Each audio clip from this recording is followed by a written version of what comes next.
10 years from today, Lisa Schneider will trade in her office job to become the leader of a pack of dogs.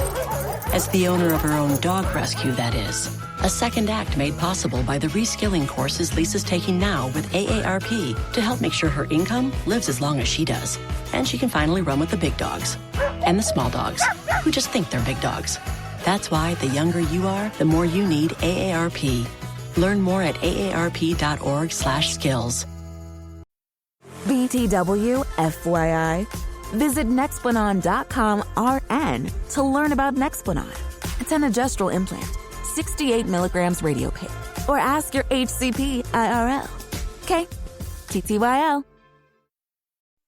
Our public schools are a place where all kids feel like they belong. My children. My family. My community. All students. All students. All students belong in a great public school. Let's get ready for back to school at nea.org/backtoschool.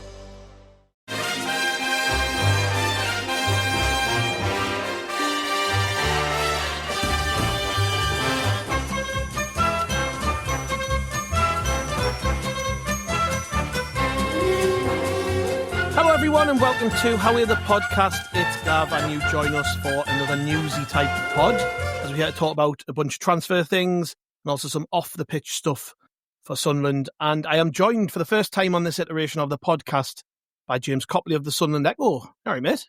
I'm good, mate. Thanks for having us. It's been a long time and nice to be back. I don't know if anybody remembers other than me and you, but my career got started on the Roker Report podcast and the Roker Report website. So lovely to be back. Thanks for having us.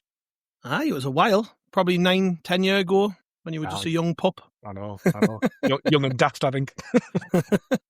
I reached out to you because you obviously dropped a story on the Echo's website on Tuesday about the infrastructure side of the club and a bit of an exclusive that the fact that the club have ploughed millions into not only the training ground but the Stadium of Light over the summer. This one really piqued my interest because a lot of people have been sort of wondering, are they going to put money into the infrastructure side of the football club? Because obviously, you know, Premier League promotion, all your resources need to go into the playing budget, all your resources need to go into recruiting players and hiring people like Florin Gasolfi, which I'm sure we'll get onto in a bit.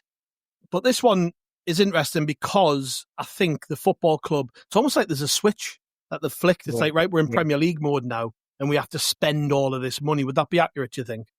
I think there's an element of that. I think it feels like it's sort of triggered this plan that they've had for a while, doesn't it, in terms of the finances now being sort of more palatable and acceptable to them. We obviously know the Championship's such a black hole for money, but when you come up, you get this nice pot of money. They've obviously got Watson money. They've got Joe Bellingham money as well. So yeah, it sort of triggered this massive behind-the-scenes investment, really. I don't know whether it would have gone ahead if we hadn't have gone up. I'm not sure on that. I wasn't privy to that information, but it's at both the Academy and the Stadium of Light, from Louis Dreyfus and Juan Sartori, personally funding the upgrades. Every pitch at the Academy of Light's been reworked, reseeded to a Premier League standard, new surfaces across the board. The tool that they are using, I mean, I know nothing about, you know, grounds work and stuff like that, so I've had to do a fair amount of research on top of the information I was told. But the device that they're using to do all of this at the Academy of Light and the work to the pitches is called a Coro FTM machine. Believe it or not. Aptly named. So that stands for Coro Field Top Maker Machine. So there's all sorts going on. The diggers are in. There's undersoil heating going into the main training pitches. There's an irrigation tank being installed because for a while they were relying on like pond water, which meant that in terms of water in the pitches, whilst it wasn't like a massive problem, you are dependent on the weather, especially in the summer.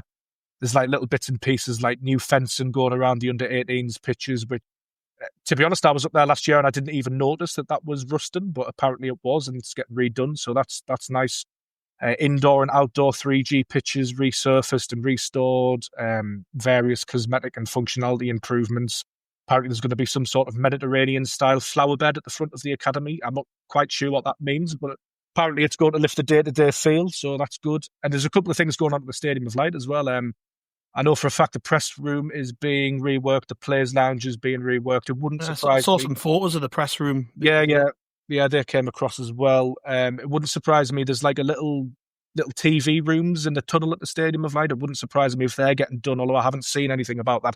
And I've heard whispers of sort of a bit of a reworking to the executive boxes. I know towards the back end of the season, they started up on the hospitality packages. They brought in some Michelin star chef from Sunderland, all of that sort of stuff. So, I mean, it comes alongside, the news of big money transfers like Habib Diarra, Ronaldo coming in from Atletico Madrid, although that's on a free, you're just going to be earning decent money. And, with Louis Dreyfus owning 64% of the club and Sartori owning 36%, that means when Sunderland spends, both owners have to pay in line with their shareholding.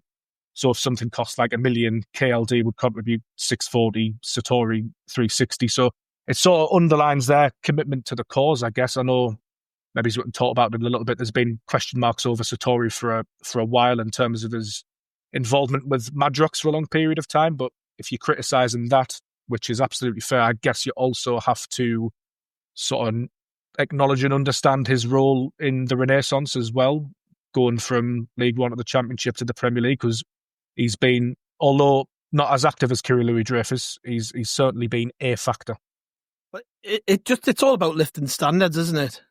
We're a Premier League football club, and people said even when we were in League One, this is a Premier League club in waiting.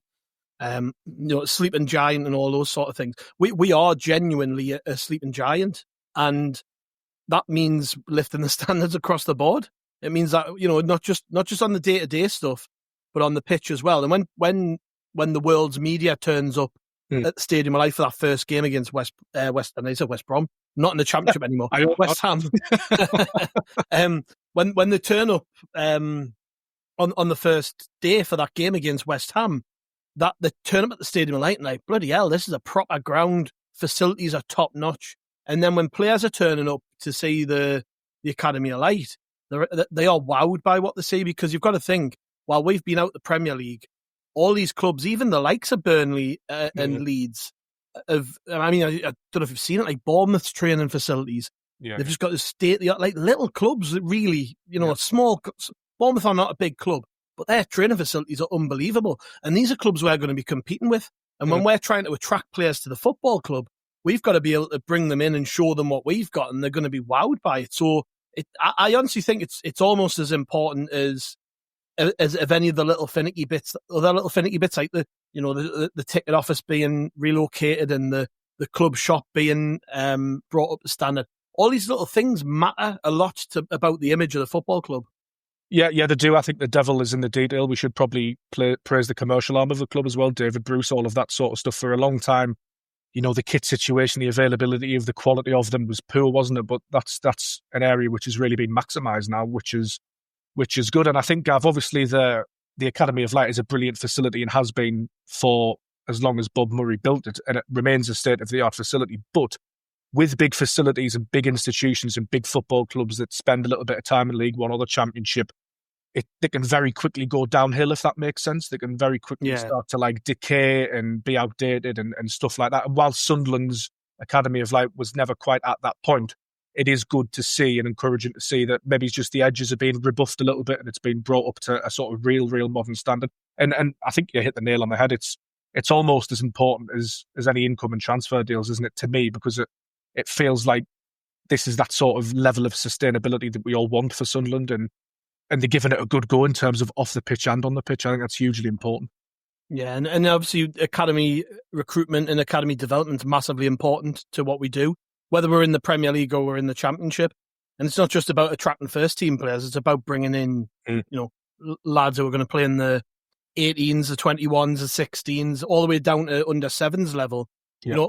I know for a fact from being a youth coach that when you've got a good player at 6, 7, 8-year-old, every academy in the area wants them, and they all want to bring them on, and they all want to show them what they've got. And, you've only got to look at like Chris Rigg as a dyed-in-the-wool Newcastle fan. His family saw Sunderland as the club for him. And it's probably because we've got the pathways there. We can show through the first team, but also when you're bringing these families in for training and games and group games, and then eventually going on and playing at the underage, under 9, under 10, under 11s, that Sunderland are a big football club, and that we act it, not just on first team basis, but on academy level. So it is, I don't think people probably understand how big it is that we are, we just stay up the standard. I mean, the Academy Light's what, 22-year-old? Something like that. 22, 25 maybe. Yeah, after the stadium, wasn't it? I think it opened in 2003. So obviously it's not brand new. It's got to be brought up to scratch. It's a generation old if you think about it. It's crazy. Yeah, well, that's it. And obviously, the examples of Rigg and of Patterson and of Dan Neil, Tommy Watson are there for everyone to see. But yeah, it's not just about this year ultimately, is it? You've got to be like especially when you've got the budget there to do it. Yeah. When you're a Premier League football club, you've got to be, let's maximise this opportunity. And I think, Gav, we're venturing into another side of this. Obviously, there's structural investment and spending, but what Sunderland have really got right is, you touched on it, but the messaging, the processes, the good people are in place, like the appointment of Robin Nichols as academy manager a couple of years ago has done a superb job. Graham Murty is somebody who I talked to quite a lot after under-21s games. Absolutely superb coach, and the way he handles them young players is fantastic. But the way Sunderland as a club handle young players, you speak to a couple of players from, a couple of younger players from the Steve Bruce era all the way through the Gus Poyet era who were youngsters at the club then, and, they're not very happy about how they were treated and what went on at the club. But now, even when a player is released, Sunderland tend to handle it really openly, really well, really honestly. I know for a fact that all players that have been released, if they do want to come back in and train, that they can. There was a case of a young player who's been released, even though I think he's suffered a ACL or something, Aaron Chung, but he's been supported by Sunderland in his recovery. All of these things matter in terms of your reputation across the game.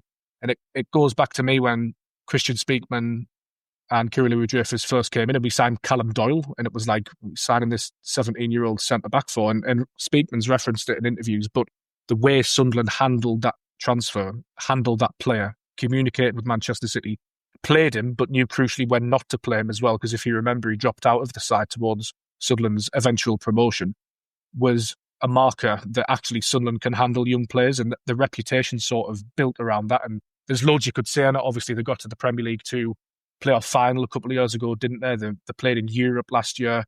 The stories coming through the academy, like, Harrison and Jayden Jones, two brothers. Matt Young, who's gone out on loan, but very much wants to play for Sunderland. Patterson, Dan Neil lifting the trophy at Wembley, Chris Rigg being on the field. It's class. I get more enjoyment out of that. It's great signing all of these players for like 30 million and stuff. It's class, don't get me wrong, but I get extreme amounts of enjoyment out of how that academy is looking at the moment. I think it's fantastic. It's one of the only places we can actually edge over Newcastle, and then that is big.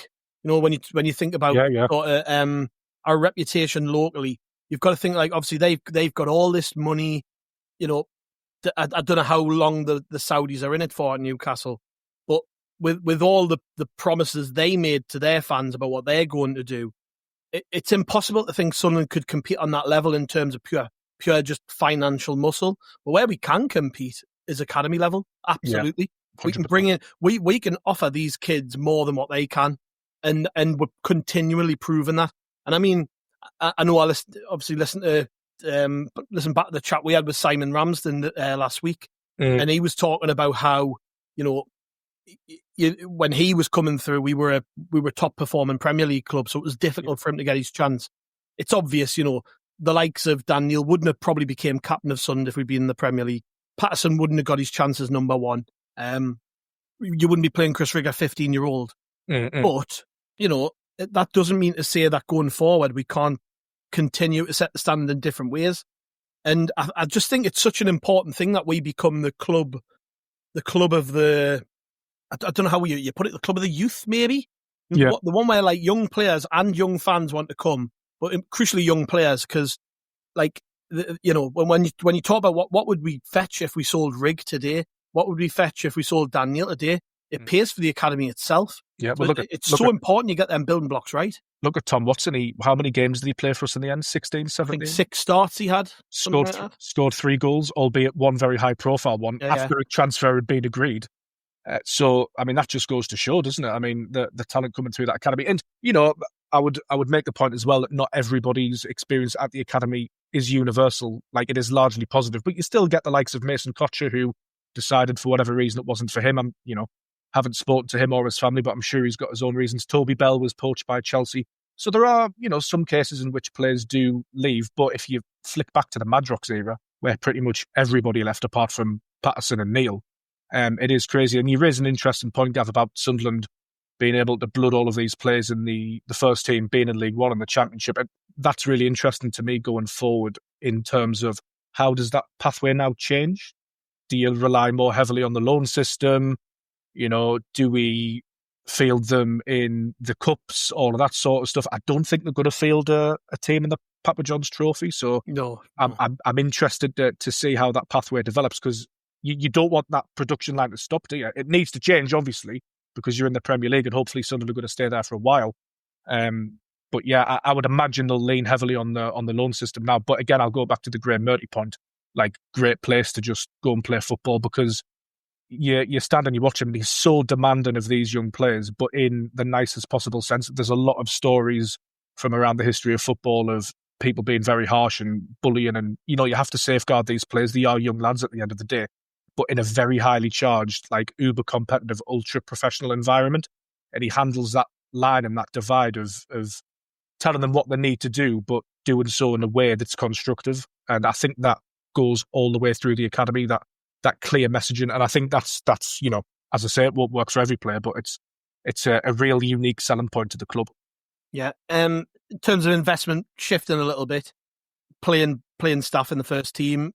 I mean, as we record now, it's probably pointless trying to like discuss what's happening right now, because this is changing constantly. I mean, the new names emerging all the time. Andy, who does our transfer stuff on the website, tells me his list is up over 80 now with players linked. Well, I messaged you the other day saying, we've been linked with 37 players, and you went, it's actually over 50. You sent us them up, and there were some names I hadn't even seen. It's just we're now over 80, and I mean, obviously we're not going to sign 80 odd players, so majority of what's out there is complete bollocks. However, when you see Fabrizio Romano tweeting things, you kind of take that as gospel that's probably true. So there are some which are pretty concrete. The more general topic around this is we've apparently appointed a French director of football, Florent Gisolfi. From what I understand, that's just a matter of paperwork, because he doesn't hold the relative qualifications, and that needs to then go to adjudication and things like that. So that's the reason why that's not being confirmed. But it's easy to see he's in post and he's working, and his influence is all over these transfers, right? I mean, it's a bit like when Speakman first joined, isn't it? Do you remember when Speakman and he wasn't quite in, but you could see the players that were coming in? Yeah, exactly. So obviously we've got Diarra coming in from Strasbourg. That is done. I mean, we've seen the pictures of him doing his medical. That is done. Ronaldo from Atletico Madrid, which could be confirmed any minute, might even be confirmed by the time this podcast goes out. We still don't know about Marcin Bulka, the Nice goalkeeper, but apparently he has a choice between Sunderland and a Saudi team called Neom, which, I mean, just sounds so appealing, doesn't it? I don't know why you would want to go there. And a bunch of other players. I mean, there was another one today, Matisse Ablin, the non-striker, apparently had a bid rejected for him. But it's clear to see where we're focusing, isn't it? We're not looking in the we're not looking in the British market. We seem to be focusing very heavily on European market, and more specifically France. An interesting strategy, isn't it? Because I talked about this the other day on a pod when I had Alex Barker on from The Athletic, and he was telling me all about how great these players were. And I was asking him, well, how easy is it to adjust from going from the French league to the Premier League? It's a difficult step to take. And that's got to be playing into thinking, hasn't it, when they're looking at these players from abroad and they're looking at who to bring in. Are they going to be able to do it in the Premier League? That's my only concern with all of this. I don't know about you. I get really excited when I see us linked to all these names and all for these big money moves, but I just think they've got to hit the ground running, haven't they? It's a really, really interesting debate, because I remember talking to Phil Smith about this, my colleague at the Echo on the podcast we do, and I was erring towards getting some Premier League experience, because I think at current, the only players that have played in Premier League games at the club are Patrick Roberts and Simon Moore, and it's about 5 games between them. It's hardly even worth writing home about. Phil's argument was, as long as you've got some top flight experience in one of Europe's top 5 leagues, he's a bit more relaxed about it. And I can understand that. I mean, you're not going to pass up on the chance to sign Habib Diarra just because he hasn't played in the Premier League, are you? Because quite clearly he's a quality operator. His stats are amazing. By all accounts, he's a really good player. But I would just like to see some Premier League know-how, because it just really helps having that experience around the place, doesn't it? Just knowing what to expect. I think obviously it went under the radar a little bit, but when Mike Dodds left to go to Wycombe Wanderers, I think he was probably a great help, and along with Michael Proctor as well, to Regis Labrise in terms of like, oh, I were playing like Millwall at the Den next week, like it's a bit tasty that, like you'll need to know what to expect. I think to have experienced pros in your dressing room, I think is really important. Obviously, there's lads in that dressing room with knowledge of the Premier League, but in terms of if it all starts to slide a bit south on the pitch, it would be good to have somebody of the ilk of a Jordan Henderson around the place. I'm not sure how likely that is. It all seems to have gone a bit quiet. If that was going to get done, you would have thought it would have been pretty easy to do and already done. I don't know. I'm probably overthinking that one, but I think somebody of that ilk that just knows what's occurring, essentially. It doesn't even necessarily have to be 34, 35. It could be more in the Alan Brown age range, 28, 29. I think it's hugely important personally, especially given like the demographic of Sunderland's squad. It's quite experienced in terms of playing games in the EFL, but it's still quite young. It's average age 23, 24. I think a lot of them can adapt, like Mayenda, Mundell, Rigg, Dan Neil. I'd even back Anthony Patterson to adapt, Trey Hume, Dennis Serkin possibly. I think they can adapt, but they are going to need help around them in terms of quality and experience. And I think we're getting the quality, but the experience is going to come. I mean, Ronaldo, he's played in the Champions League, he's played against Real Madrid, he's played against Barcelona. So, like, he's no mug, he knows what he's doing, doesn't he? He knows what top-level competition's like, but I think pairing that with Premier League experience would be important for me. Yeah, hugely important, and I think the only thing which is making me wonder, like, are they going to do the most obvious thing here, or are they going to go down a completely different route, which tends to be the path they take? Like, they don't go out and do the most obvious thing all the time. And I'm sort of looking at some of this business and thinking, yeah, Diarra, Ronaldo in particular, they've not played in the Premier League, but they do have an awful lot of top-level experience in one of the top 5 leagues in Europe. Yeah. And maybe they're looking at that and thinking that's more than enough. Like, we're confident, and we're confident that we've got enough. And yeah, I agree. Jordan Henderson would be, well, I think I said right at the start of the end of last season to this point, I said he would be one of the first names on my list, but it all comes down to pounds and pennies, doesn't it? Yeah. And Henderson's not going to be short of offers, but you do need, I do think we need at least 2-3 of those. It's whether they do that business early. Like, Jordan Henderson's only just came off international duty. He's just finished up in England a couple of weeks ago. I mean, we know Diarra was actually on his holidays in Senegal and had to fly to Paris to do his medical. So, and he was involved in that game, which Henderson was also involved in. Yeah. So, these players are still on the holidays, and people have got to remember that too. But I guess more importantly, I just think we need maybe 2 or 3 along those lines. Then you can add these quality operators to the mix, And then on top of that, we've already got that core of players who got us here, who, I know people talk a lot about how young they are, but they are experienced. The majority of these players have been through 2 promotions. They've played together for 4 years, and give or take 4 years. The real core of this group.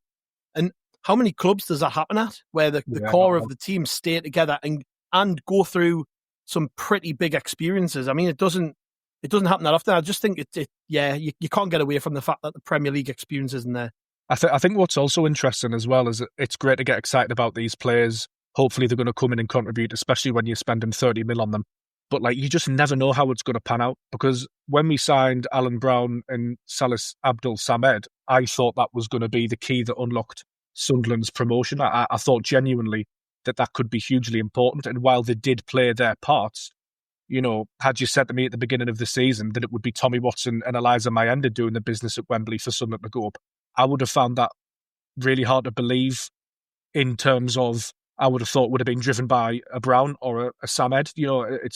It's funny how the optics can change through a season, and it's, again, worth noting that youth and youth development and buying young players has really worked for Sunderland so far. So I guess they'll be thinking, why change it, rip it up and buy loads of experienced players when we don't necessarily need them? However, the flip side of that is you do need a couple, I think, don't we? You've got to be realistic about it. Yeah. Do you think there's any room for sentiment with all of this? Because that's been a big talking point, hasn't it? Like, Patterson obviously was the hero at Wembley, gets us one of the heroes at Wembley, makes 2 unbelievable saves. And then as soon as we're linked with like a top class goalkeeper, everyone's just like, it's like that meme, isn't it, of from Toy Story where Andy's chucking away Woody to play with his new toy. It's almost a little bit like that, isn't it? Like, Anthony Patterson, we love you, but we don't love you that much. I mean, Do you think they're going to be that ruthless? Like once we get up there? I think it's interesting with Patterson because obviously there isn't room for sentiment in football, and I think to a degree you do have to be ruthless in the Premier League. I personally think he's earned the right to stay at Sunderland given those straight Patterson's game again, which I think, let's face it, it's been great to give him that since he came back on loan from Notts County, hasn't it? It's been brilliant to give him that amount of games. You can't argue with it 2 promotions later and say that it's been a failure. It hasn't. It's been an absolutely rip-roaring success. But has he really been pushed during his time at Sunderland? No. He's had Nathan Bishop, Alex Bass. Simon Moore came in for 4 or 5 games, did well, but then was straight back out of the team. So I think this is it's a challenge for Patterson, and I think it's one that he should relish in terms of can you keep that number 1 shirt in the Premier League? And on a wider point, Gav, as well, I think in the Premier League you do need options. I'm quite happy for Simon Moore to be at the club. By all accounts, he's a very good presence. But as your second choice goalkeeper, I think he's more of a third choice, and I think you need 2 really strong players in different areas vying for the number 1 shirt. I really, really do. I don't think Bulker would come to Sunderland if he didn't have reassurances over playing. I do agree, though. I think that you've got a very established number 1 there who's been the number 1 for 3 and a bit years. Yeah, Patterson. But the other thing is, and this is what we're probably not seeing, is that the reason we don't at the time of recording don't know anything definitive on Bulker is because he's got options. Yeah, and it's almost like Sunderland are probably going to have to up what they wanted to offer him just to get him to stop, whether that be assurances, financially, definitely financially if we're competing with a Saudi club. Perhaps even contract length could be part of it as well. Yeah. So, I mean, you just don't know these things, but I just, more so the point sentiment, because obviously we know Ronaldo's coming in. He's a very experienced left-back who, by all intents and purposes, from what we've heard, is like a left-sided Trey Hume, but with pace. Very solid. Yeah, very solid. And it's like, well, we love Dennis Serkin, but he's also not particularly durable, had injury problems. And also he's in a contract year, isn't he? He is. So there's that headache. With the strikers, obviously we've been linked with a bunch, so it's quite clear we're trying to sign one. As much as we love Isidore and Mayenda, they're going to have to expect we're going to bring somebody in to compete. So I genuinely, I don't know what your general point is on this, but I don't think there is any room for sentiment. I think it's now the time where you challenge the players you've got and you go, we know you've got us this far and we're very grateful for it and you're very much part of the plans, but you now have to prove you can step up. And that means not only in games when you're playing against difficult opposition, but also on the training ground every day, because we're going to bring in top-class footballers to compete with you. Yeah, and I guess that's my point is that, yes, these players will have to come in, but although there's no room for sentiment, I do believe that the players that you've mentioned have earned their chance, in a sense. You can't just rely on them in the Premier League, but I look at Mayenda, he's only just turned 20. Like, could he be a player for us for the next 3 or 4 years, realistically? I think he could. I think Wilson Isidore has a little bit of time to grow as well. It was his first season in England. I do think out of all the players that you've mentioned, I think perhaps not all of them will sort of compete at Premier level for the rest of their careers, but I do think there's potential for them to do so in the right environment and the right setup. I mean, a player like Luke O'Nien just keeps surprising us, doesn't he, over the years? And I certainly wouldn't be letting him go anywhere until we have like a really good squad setup, possibly not even for another couple of seasons' time. But it's a very interesting debate. I guess I'm protective of them because they've given me so many good moments. I think that's part of it, is the emotional pull. As you say, there isn't any room for sentiment, but, Dan Ballard crashes that header in against Coventry and Dan Neil lifts the cup at Wembley. They're images that stay with you out there. And I guess for me as well, like part of my role is I get to speak to them after the games as well. And, we're not on first name terms, the best of friends or anything like that, but they're all very open, very honest, like the likes of Patrick Roberts, Trey Hume. They don't bullshit you, they're good speakers. So I think from my point of view, there's like an element of that as well, which perhaps clouds my thinking a little bit, but I just think they should be given a chance at least, with the caveat that, there's going to have to be players come in for sure. And players going out. We've got a big squad, big squad. I mean, it's just been confirmed today, Nathan Bishop's joined Wimbledon on a 3-year deal, so he's one of the first out the door. That's the first I've heard of it. Yeah. It's on the club website, and Christian Speakman has done his usual little spiel about how well he's done for us, this, that, and the other. But it's going to be like that, isn't it? I think there's a big chunk of the squad who just aren't going to be good enough and they're not going to get a chance. And that means moving them on. I mean, Nathan Bishop's someone we've largely forgotten about. He was, second choice 2 years ago. So it's not somebody that we'll particularly miss. But we've got a lot of players, I think, who are going to be wondering, go pre-season starting this coming week. I mean, Friday is the first day of pre-season. Just wondering what the future holds. There's a bunch, isn't there, really? Pierre Ekwa's another one. Yeah. Timothy Pembele, Abdullah Bar. I've got a list here. I've got a list. We did it on the podcast the other day, and it's quite extensive. Go on, then. So, obviously, Bishop's gone.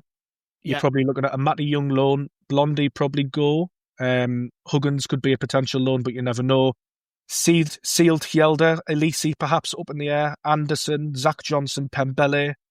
Brown, you're not sure on. Alexic, potential loan. Matete has probably got to go. Ekwa's going to go. Triantis, don't know what's going to happen with him. Harrison Jones.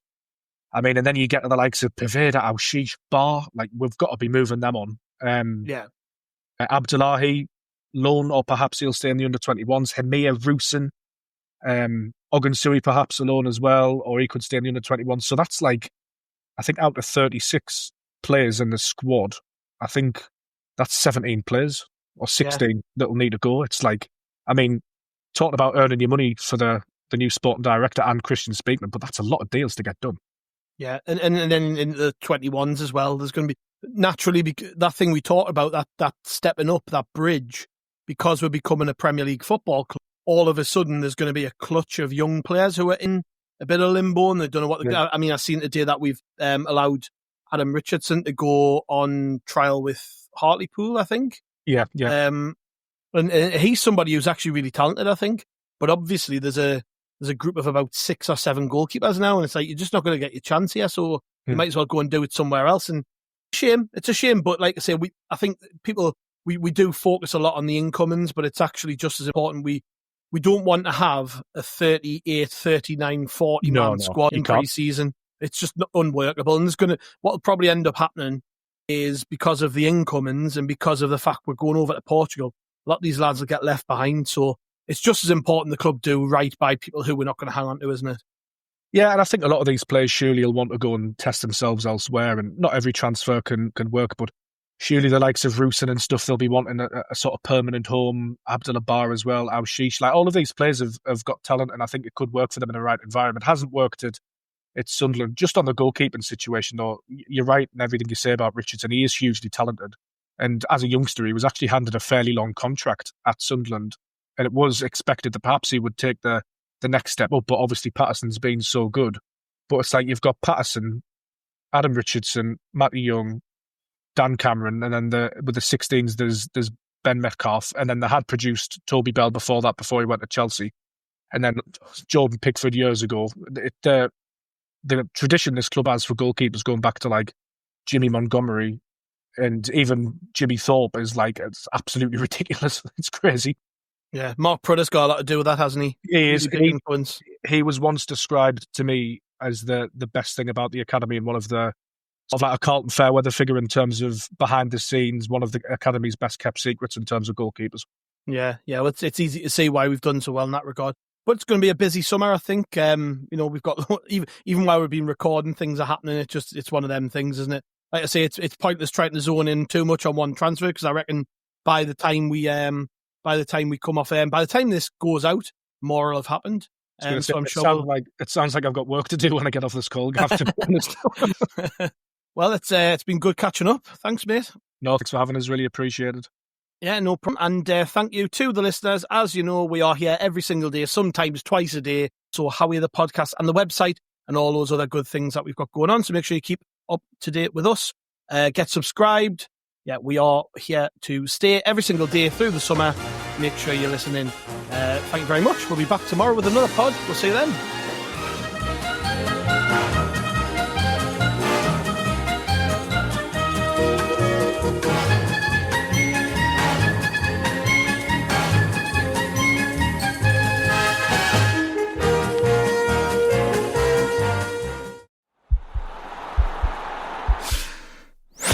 This podcast is part of the Sports Social Podcast Network.